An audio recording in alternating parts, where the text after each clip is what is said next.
অর্ধেকেরও বেশি কমতে যাচ্ছে সাকিব আল হাসানের বেতন। প্রতি বছরই ক্রিকেটারদের সঙ্গে কেন্দ্রীয় চুক্তি নবায়ন করে থাকে বাংলাদেশ ক্রিকেট বোর্ড বিসিবি। সেই ধারাবাহিকতায় চলতি বছরের ফেব্রুয়ারিতে বাংলাদেশ ক্রিকেট বোর্ড বিসিবি প্রকাশিত কেন্দ্রীয় চুক্তিতে 3 ফরম্যাটেই ছিলেন অলরাউন্ডার সাকিব আল হাসান।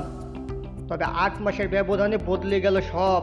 অনেকটা হুট করে আন্তর্জাতিক টি-20 ও টেস্ট থেকে অবসরের ঘোষণা দিয়েছেন তিনি, যা প্রভাব ফেলেছে তার আয়ও।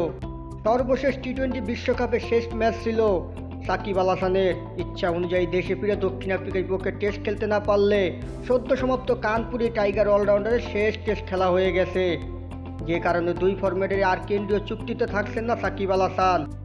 ফলে তার বেতনও কমছে অর্ধেকেরও বেশি। ক্রিকেটারদের কয়েকটি ক্যাটাগরিতে ভাগ করে কেন্দ্রীয় চুক্তির তালিকা প্রকাশ করেছিল বিসিবি। 3 ক্যাটাগরির খেলোয়াড় তালিকায় সাকিব ছাড়াও ছিলেন লিটন দাস, মেহেদী হাসান মিরাজ, নাজমুল হোসেন শান্ত, শরীফুল ইসলাম। যেখানে টেস্টে এ গ্রেডের বেতন 4.5 লাখ টাকা, ওয়ানডেতে 4 লাখ আর টি-20তে 3.5 লাখ। কোনো ক্রিকেটারের নাম যদি 3 ফরম্যাটেই থাকে তাহলে ক্যাটাগরি অনুযায়ী প্রথম সংস্করণে 100 ভাগ, দ্বিতীয় সংস্করণে 50 ভাগ, তৃতীয় সংস্করণে 40 ভাগ টাকা পেয়ে থাকেন।